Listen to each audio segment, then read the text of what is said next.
yo, how you doing, guys? 3/5 inning, boys, or the full three. The Indy Gods are in the house. I'm the one, AJ Anthony Jordan. What up? I'm Dead Attack. There's a big tone in the zone. Okay, guys, sorry, I've just right. That's the correct mic. We've just come from a hustle. Do you know what? I'm actually feeling the light here. Just come back from a hustle show, and I know. It's good to be back in the hustle, in the color factory. It was a show. It was a show. Hustle, well done. Hell, well done. That crowd was hot from start to finish.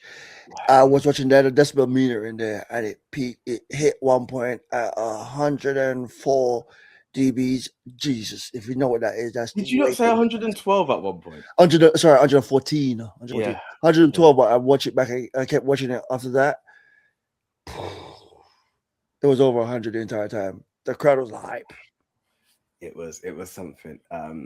From the opening bell, literally as the bell rung, the crowd were on it, and that was and I'm not knocking anyone when I say this. It was Ollie Jackson versus Oscar White, and I was like, okay, there's a bit of heat there. Can we take a step back?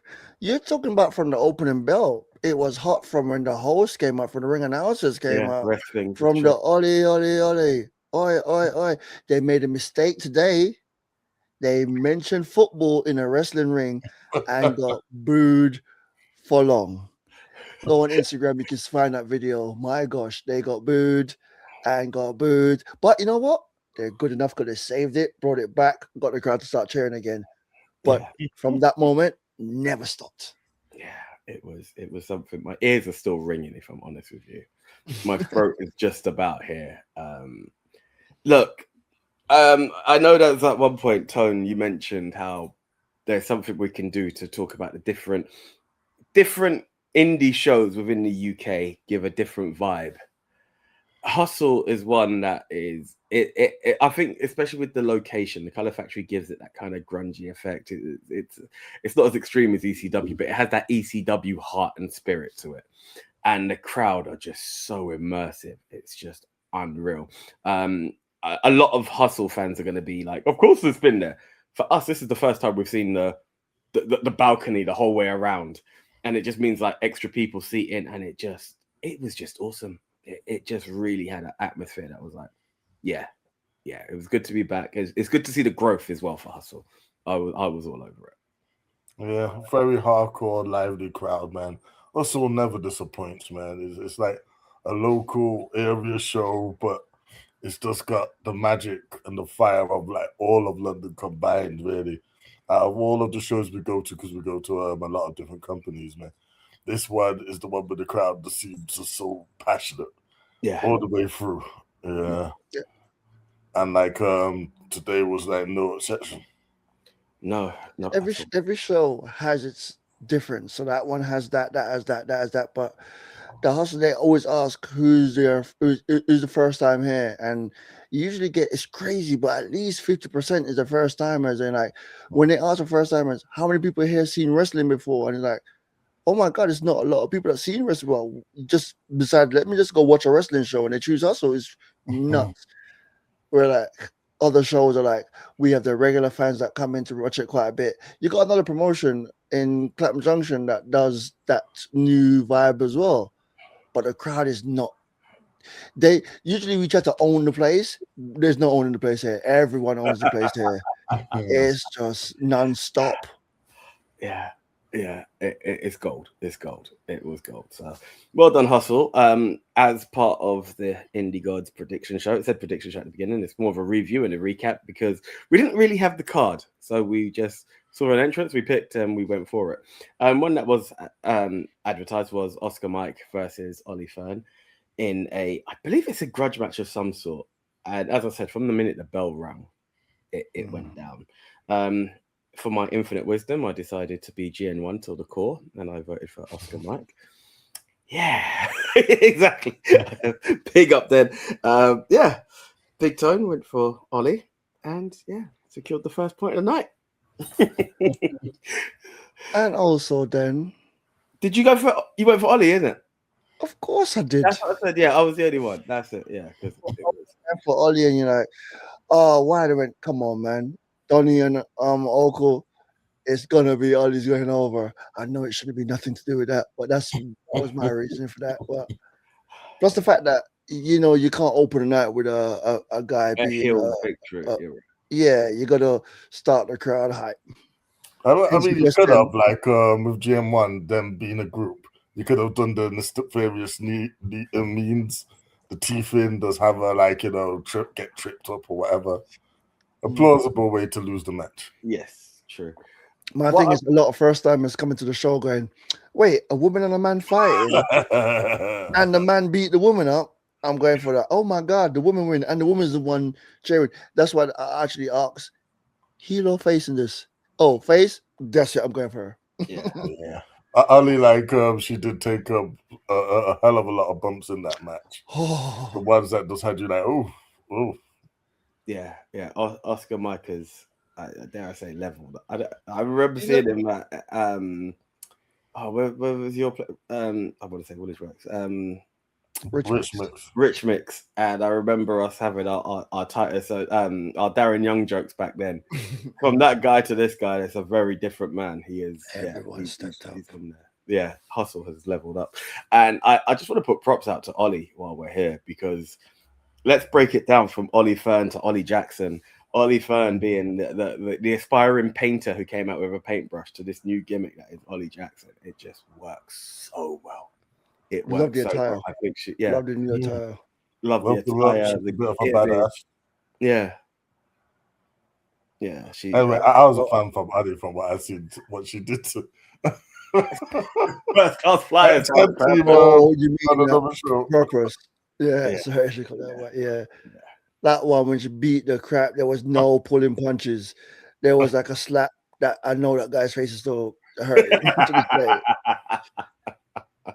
Like, oh, I'm small and I want to slap you. I want to make you know I've slapped you. Yeah. But yes, points to you guys, and well done for both of these stars on elevating from when we've seen you guys. Some last year and some over a year ago. Yes, confession, it's been over a year since the MOW was in the Colour Factory or at a Hustle show. So yeah, it felt good to be back. It really did feel good to be back. So congratulations, gentlemen, and slap on the wrist to me. Okay, bear with me. My notes are just a bit out there. Next match was Hyperactive versus Catch Regiment for the Hustle Tag Team titles. More intergender matches going on. So if you aren't familiar with it, it was something. But you made a good point when we were sitting there, Daniel. You were like, there are intergender matches and then there are intergender matches. There are some that looks like they have no, and this is no disrespect to anyone when we say this, it's like it looks like a size disadvantage. And then you have matches like this where you're like, Hyperactive could whip the crap out of these two lads. No one could say. You know what? It's not even a size disadvantage, because like look at the match beforehand. There was a size disadvantage, but it doesn't look like it's a man beating up a woman. It looked like it's two wrestlers wrestling. Yeah. And come to this match, it was two tag teams wrestling, and it was really good wrestling. Like I didn't notice it was like, oh, it's a man versus woman. It was that team versus that team. Yeah. And it was Hyperactive. Come on, man. Exactly, Hyperactive. I still say it. They were my tag team of last year. I believe the journey was amazing. They've from a team that was thrown together. I want to somewhat say as a joke. You know, it just became something in purpose where they were there. They didn't even have a name, and they were asking everyone. And then you've got the Hyper AV, then you've got the Radioactive one, and then becomes Hyperactive. To where they are now, amazing, absolutely amazing. First time seeing Catch Regiment, if I'm honest. Probably why I think I still would have leaned Hyperactive, because as you said, it's Hyperactive. Sadly, that was not the case. all three of us took an L on this one. Catch Regiment, they done their thing. Honestly, they done their thing. They neutralized, they eliminated AV, and they took out Sapphire. Once again, this is where the crowd come into play. There's a lot of heat for Catch Regiment.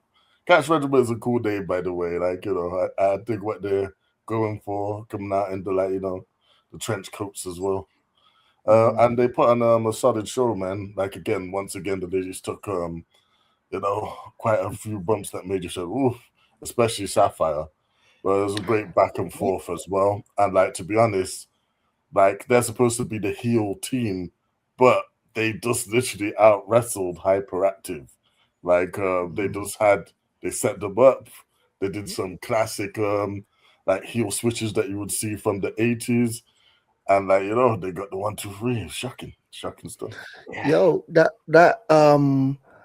to be honest, because the way the color factory set up right now, you went to have 4 ring posters. No, you have many ring posters. That post to hold up the upper deck. I can't remember her name right now. Anita Vaughan. You got Anita took a bump when they threw her into the post. I know it was a slap the post, but my God, that sounded like she clattered something hard. We were sitting right there. It was like clunk, boom. I was like, oh, we've lost. She ain't getting that.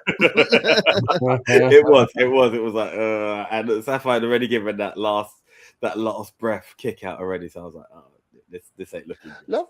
Lovely little ending as well to that match. Like they just lost, and they teased the crowd like, I've got the cash out. I can go for any match. I'm going for this match right now. Rematch right now. I was like, oh my God, imagine a rematch right now and win the title. It was really good, nicely booked. It was really nicely booked. But then Sapphire, I can't do it. My arm, save it. It's for you. So it's like, oh yeah, they had the crowd. So even when they lost, it was like the crowd didn't have a downer. It was like, oh no, the babyface has lost. Oh, there's a chance. And the crowd still left happy again. Yeah, so there we are. All of us took a loss, so I'm still to gain a point. And you two are 2 up. Okay. This next match. This is what I call MOTN. Match of the night. There is no in-betweens on it. Actually, before we get into that, can we just take some time to acknowledge Sid Scala, a man who has embraced what it means to be a heel, even though he knows what's right and he knows what's wrong. Eventually, he owns getting the crowd to absolutely despise him.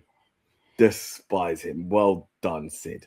And I like it. It's like story time with Scala. The chair comes out and he just sits there and just tells you what he has to tell you.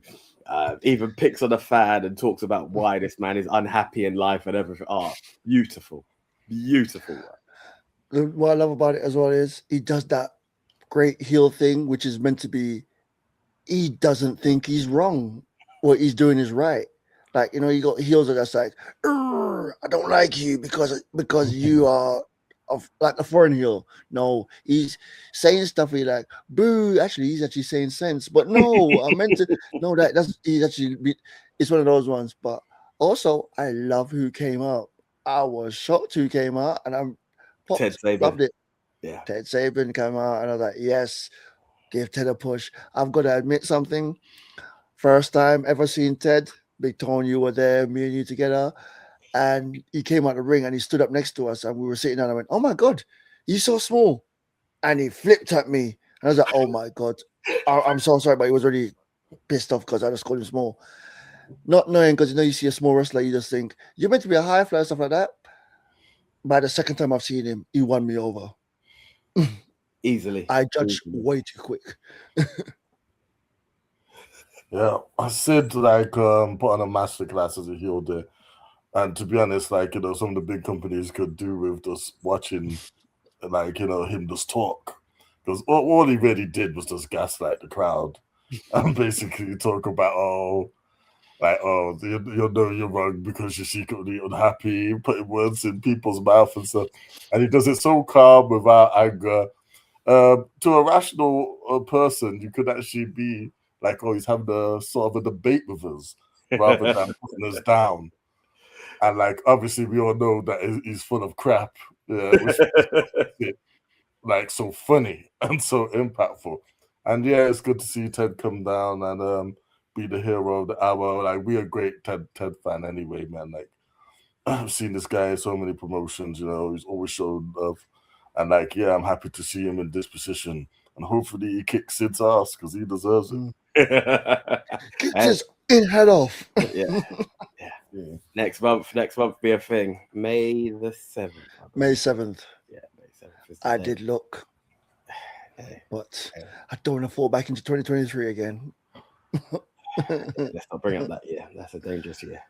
That is a dangerous year. Okay, this is the one where my voice is still a bit crusty from it. You guys saw his very first match. The last show saw him go for the redemption arc because he defeated Nina Samuels. And after defeating Nina, he's taken on one of the UK's absolute very best, 2023's belt collector, as it were, in the shape of the OJMO, the master of the Hearth Crab, Mr. Now We Play, Michael Oku. Donny Rivaro, Michael Oku in a match of the night. This match, again, 2 years ago, this man had his first match. He has no business whatsoever being this damn good. Now, this is not. It's not a joke. It's unbelievable what I just saw there. This is where the 114 decibels was reached. It was in this match. People lost their crap over this match. There was This Is Awesome. There was Fight Forever. There was Let's Go Okus. There was Let's Go Rivaros. There was both of you. This is awesome. Hustle Wrestling. It had it all. It had it all. Congratulations, gents. Congratulations. Yeah, you done us proud. You done us proud. I had to give Donny his props because as I'll leave Beaton to talk about it because I think he enjoyed it a lot more than anyone else. Our first hustle show 2 years ago. Once again, there's this promotion I want to go to. It's in Hackney Wick. Don't know nothing about it. Big Tom was there. AJ wasn't available. But we had a blast watching his first. It wasn't a match. It was a massacre.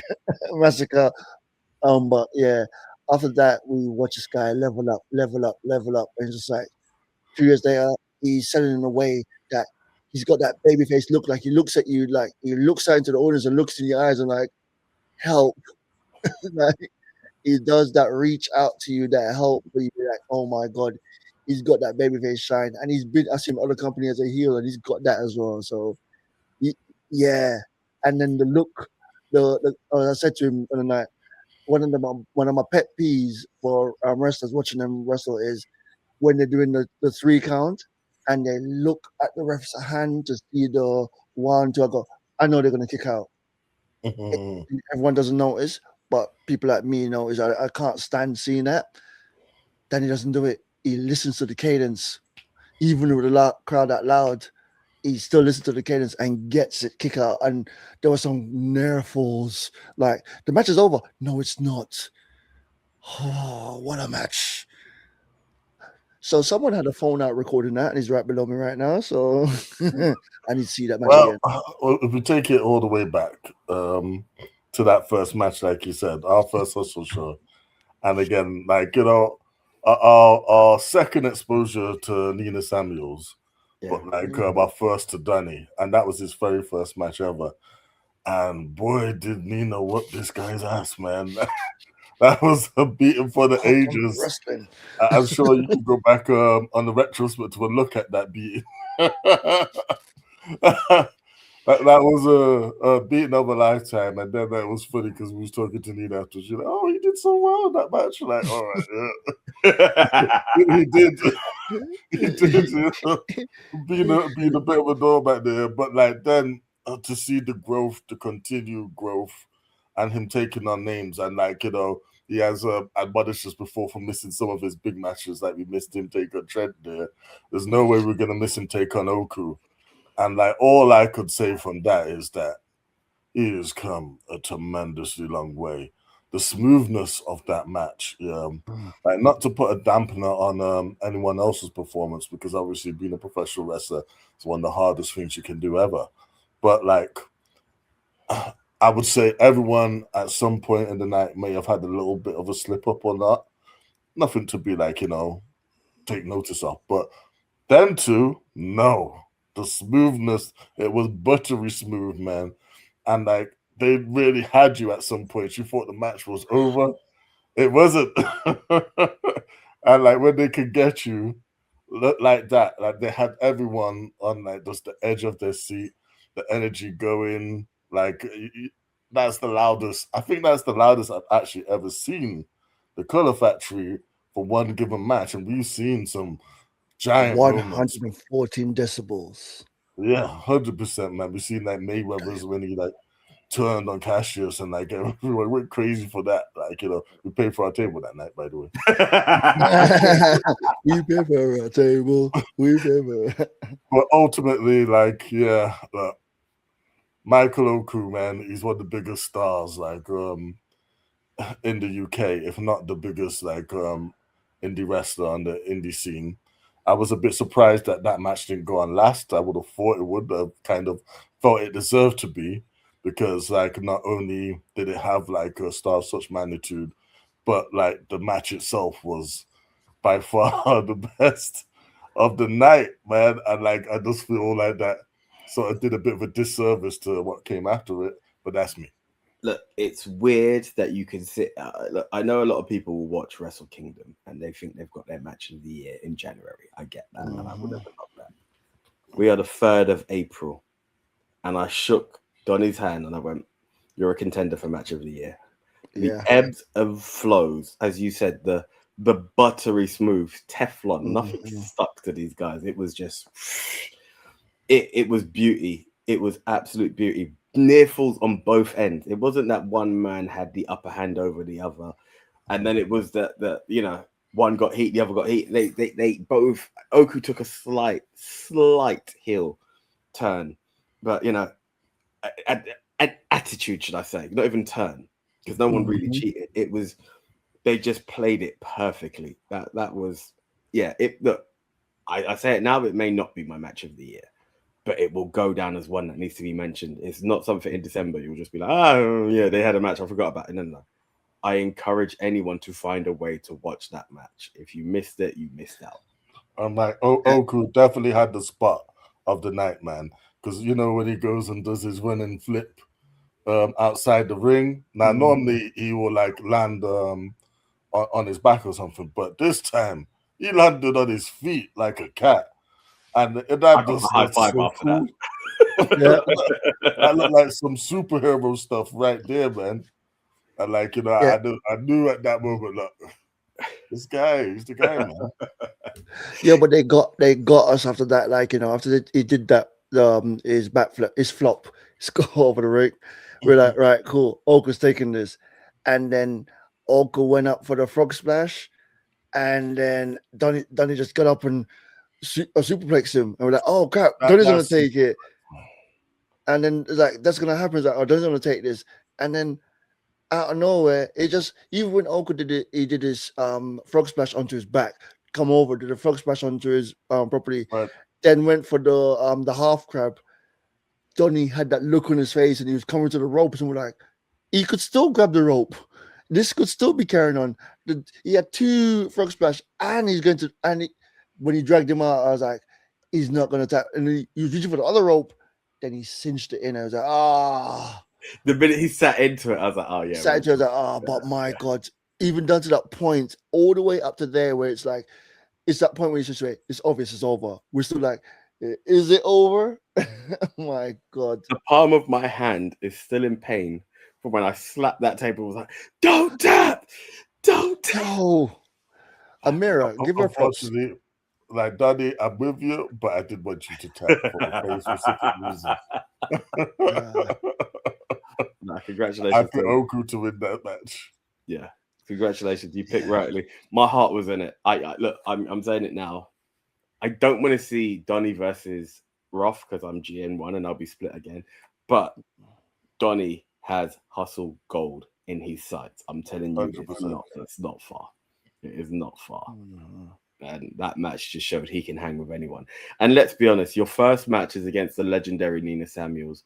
You've, in your 2 years, taken on Trent Seven and now had a match of the night with Michael Oku. Yeah. Let's be real. That first match wasn't a match. It was a welcome to wrestling.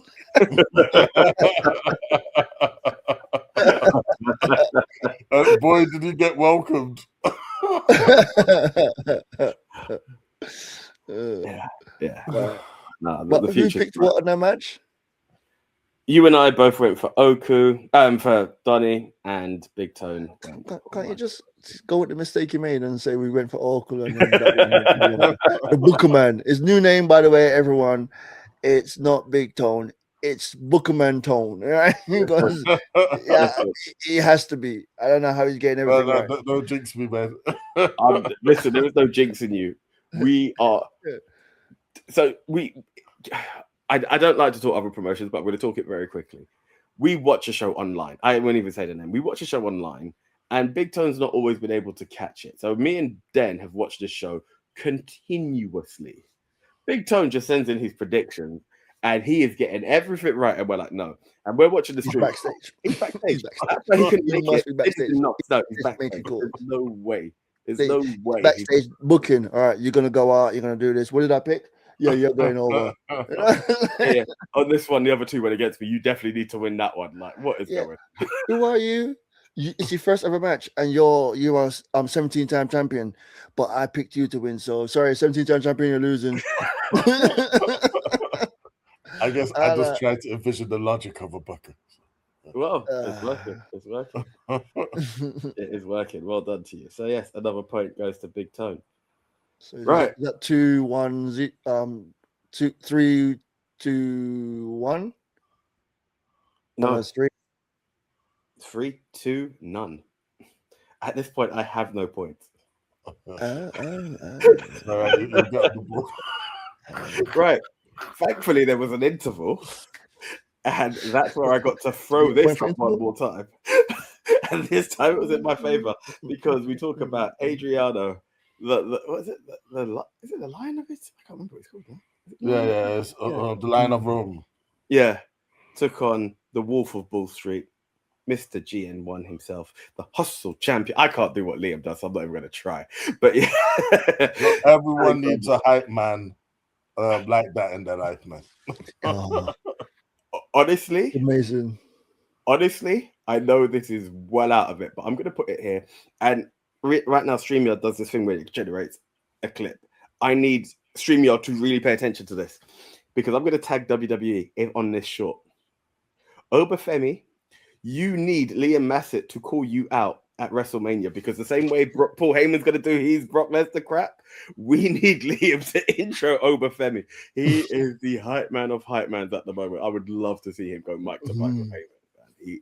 He just brings it as a manager. Look, GN1 as a tag team, the OG GN1 are banging. Liam as a manager, hype man on the mic, intro is just gold. It is just gold. Nothing against Cairo when I say that. Cairo is a GM1 for life, but Liam. Yeah. I don't remember what promotion we were throwing him in. And after a while, man's walking on a ring. We stopped watching the wrestling and started listening more to him. You see that, bruv? You see that? That's how you do it, bruv. I was like, God damn, you're taking over. Yeah. Speedy recovery, boys. I can see there's no crutches left, so it's a matter of time till they took bumps. Yeah. They took bumps. It's coming. Yeah, man. I don't know who Adriano's friend was, but that guy is massive. The way he's massive, but correct me if I'm wrong. Was he not fake Adriano on you guys' first show? Was he? That's what I think he was. I think because remember Adriano had to face himself. Yeah. I weren't too sure who that wrestler was who had to face himself, but like, you look very much like Adrian. Just a little bit smaller, but that's it. But then if it wasn't, then for the first time, we are saying, "Oh, y'all look alike," and apologies. Italians, we're not talking about we're talking Italians only. But for that match, the MOW, we become the heel section of the audience that night because we were suddenly with our GM1 like compadres there, and we was chatting hard for Alexander. We turned Tyrone. The guy behind you, like he was like coming close to shouting like Adriano, And that's the thing. The whole room was like Adrian, and you just got. It was like, yeah. GN1, GN1. Yeah, exactly. When Alexander just got that first little hit, and we're like GN1, GN1. Yeah. You can see the craziest part is, you know, the heels, even if you're cheering them, they're meant to go like, shut up, we don't want you around, blah, blah, blah. They can't help it. We throw it up, they've got a little sneaky. Yeah, I got you, bro. Had to do it like subtly, like quick done. Yeah. You're not supposed to be cheering us tonight, guys. But Do you know what though? What I love. They're too good. They are too good. They are too good. But this is these guys. When I say this, we are obnoxious. We've said it. We don't. It's been a while. Because we've done it at other shows. We've done it where, what was it? One show where we actually started a chant and then just switched over to the other side. But to physically, just for the fun of it, it's like, okay, we got you guys chanting. Let's see if we can get them guy over. But to physically challenge, it's been a while since we have challenged an entire room and refused to give up. You can say Adriano as many times as you want. We're gonna end it with one more Alexander. It was gold. It was like Hustle fans. Thank you for allowing us to do that one more. It's been a while. It's been a while, and I loved every second of it. Also, love the way that match ended as well. It's classic heel stuff. Classic nefarious means, man. Like, yes, when it didn't escape our attention that GN1 only come down with 3 members to the ring. So obviously, after that, big guy just like put a whooping on 2 members of GN1. Yeah, hype man out of the window. Like before, Alexander Russ all alone. Adriano has a chance, but no. Oscar Recovering from his loss from earlier, my man was back. Helped Ruff secure the win. That the big guy. We're going to call him the big guy. He demolished those guys. This is going to be a pause moment for you young ones. GN1's face took a lot of wood. It was bang, bang, bang. That guy just got pounded to the back, bro. It was mad. But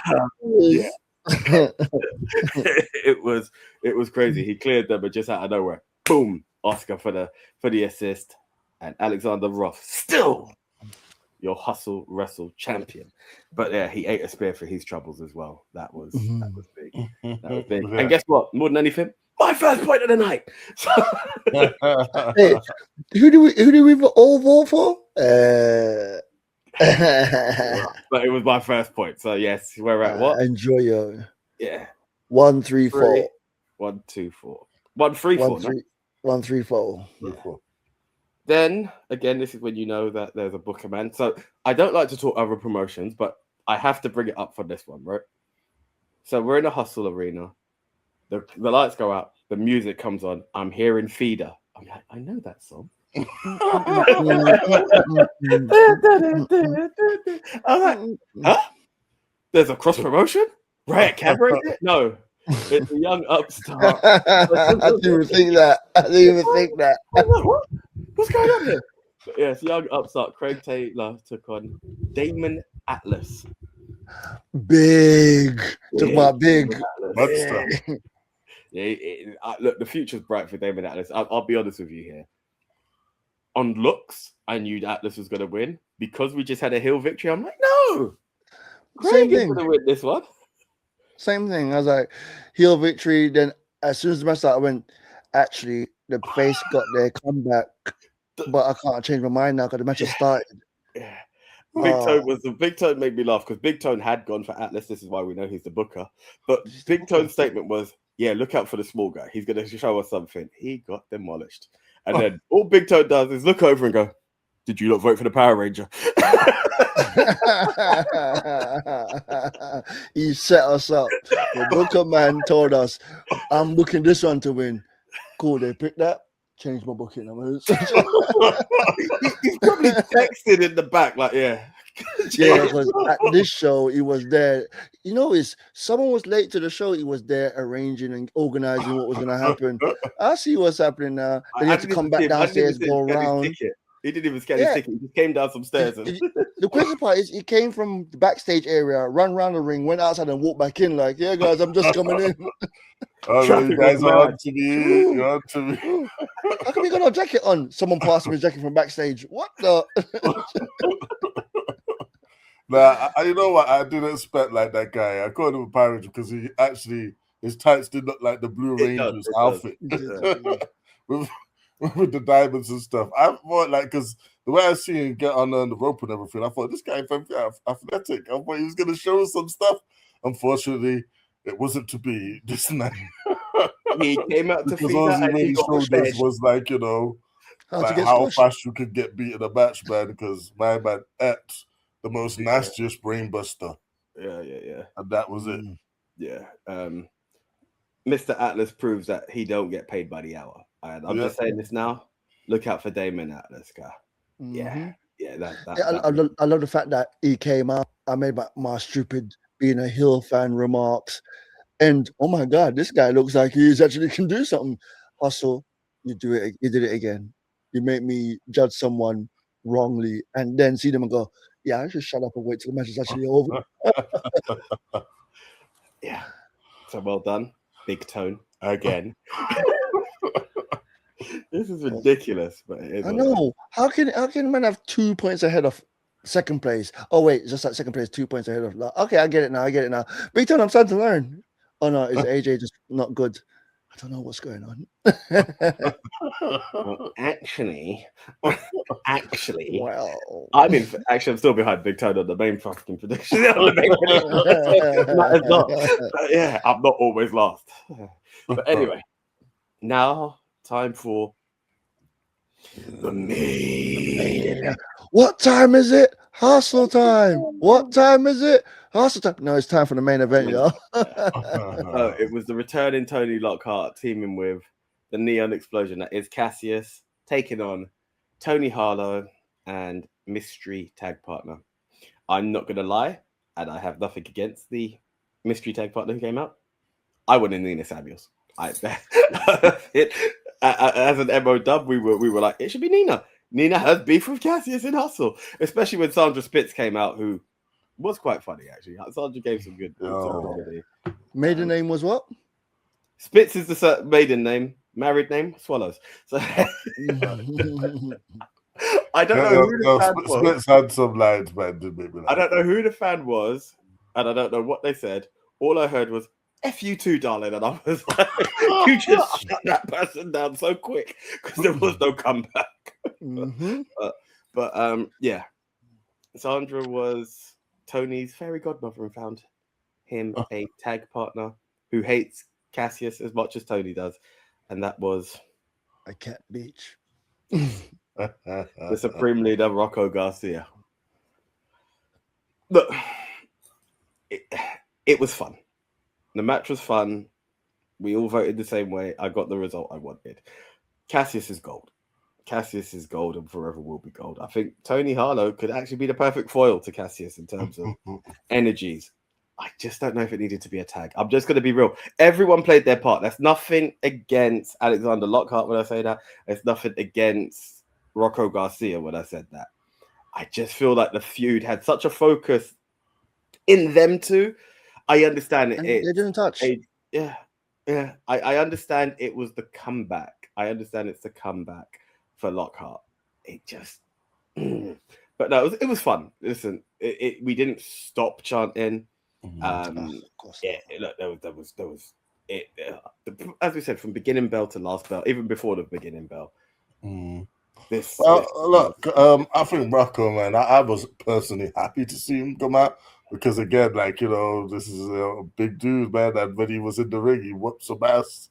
Like, and like everyone was just getting those hands, man, taking big impact moves and everything. I tell you one thing, I am upset with Spitz about is at the end, like, you know, he run me.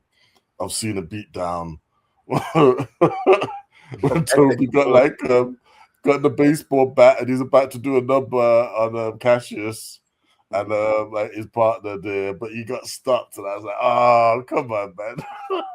So it's not that Big Tone is not a Cassius fan. You just need to understand that Big That's Tone mad. I'm just a connoisseur exactly, the connoisseur of the beatdowns. It doesn't matter if you're heel or face. If a beatdown's going to be administered, Big Tone's there taking notes. You hear that when you start hearing that corner? Yeah, yep. Someone's enjoying himself. No, but Big Tone's got the baseball bat and just got overly happy. Yeah. But you know what, though? Like, it was a good match. And Cassius, like, always brings the place alive so much, man. Yeah. And, like, he had some actually real big feats of strength in that match as well, man. Like, you know, that guy could go.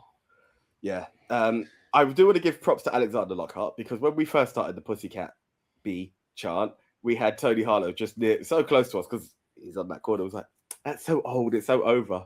But Alexander at one point got really PO'd with Rocco. Was like, take that, you Pussycat B! Sadly got swatted like a fly right after but yeah, props Alexander. We appreciate you carrying that on for us. The problem with that match was, we had is not the match, it's us. Wrestling fans booking their dream matches before it was a dream match. It's like, first partner, oh, it could be Nina. And then the person next to me, oh my God, it could be Nina. Then we got ourselves gassed up for that. Someone came out, Mrs. Spitz came out, and we were like, oh, okay. It's like, I found you, someone hates you more. I was like, oh my God, so we got ourselves with that.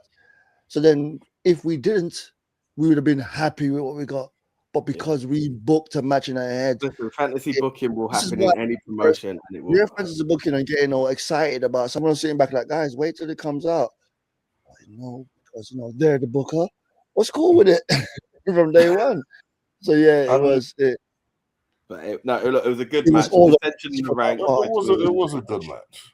Dissension in the ranks between Tony Harlow and Rocco is what ultimately led to the victory. Yeah. No, it was. I feel like I've done it a disservice by saying what I said. It's true, but we're just voicing like how we thought about it. I personally feel the card placement was a bit of a disservice to the match as well, because again, like, there's no disrespect to anything else on the card. After Oku versus Dunny, like, it was just hard for anything to follow that. Yeah, it's like kind of when you put on Rock Hogan and then, like, Jericho Triple H had to come out. They had a good match, but what were they going to do? Yeah, and that's kind of where he was tonight. Do you know what? Triple H put it. I don't even want to bring up that company, but Triple H always putting himself in the main has come back to haunt him, because Jericho Triple H was a problem. He also had to follow Taker and Shawn with Randy to pay a price. But at the same time, I understand why Hustle would put that on. We haven't been to a Hustle show for quite a while. If we were at last month, we could have been like, you know what, we're watching the show.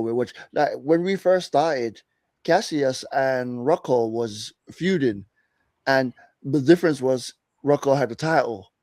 But that's the match everyone wanted to see. It wasn't about the title, it was about Cassius overcoming Rocco. So with this, it's been for a while. So you have these marquee matches, and that's the Hustle story. Be a regular punter, and you'd have been, oh my God, thank you. This is what I want to see. So once again, I'm picking this on us. No, 100%. Yeah, like I said, you got to respect what they Hustle do, and the fact that they have a continuous storyline and that they follow it through, and they follow it through with things that make sense. Like, again, we might complain like, oh, we didn't get Nina, but it makes all the sense in the world that Rocco was the person to come out. Rocco lost his title to Cassius. And if you want Nina, May 7th, come May 7th, you get your Nina. You get your Nina fixed on May 7th. She's on the poster. She's on the poster. She's there on May 7th. But yeah, even though we're talking the way we are, do you think we calmed down? Do you think we went quiet? We were loud as well. We kept going. The crowd was still hype as hell. It was the best of both worlds.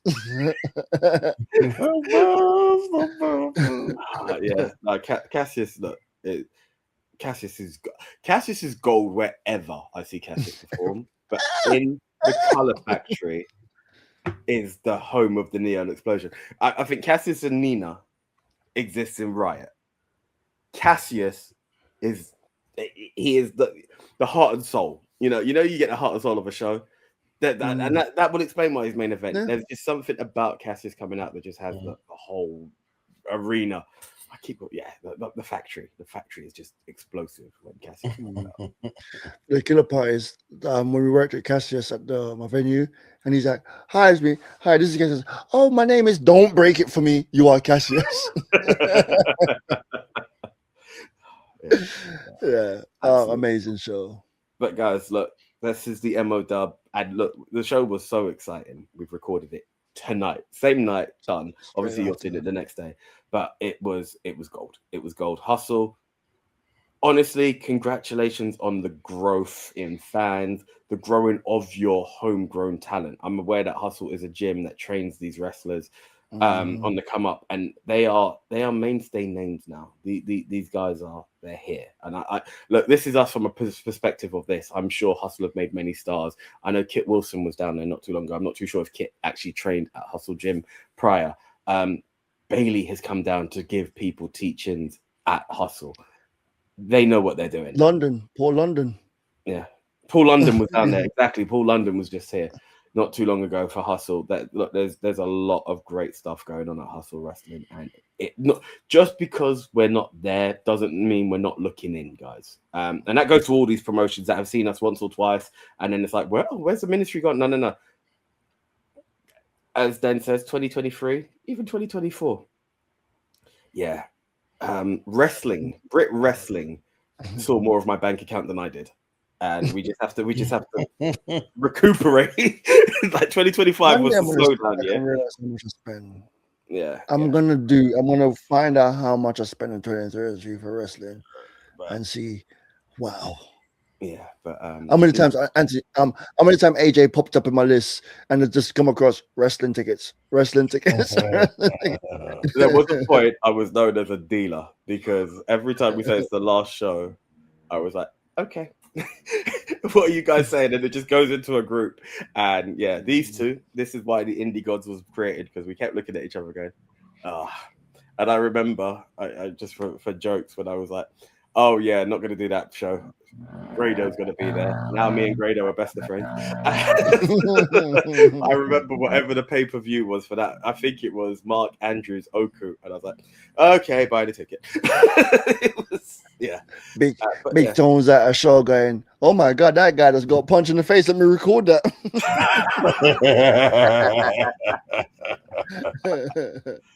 That punch hurt him so much he doesn't come to Brit Rest shows anymore.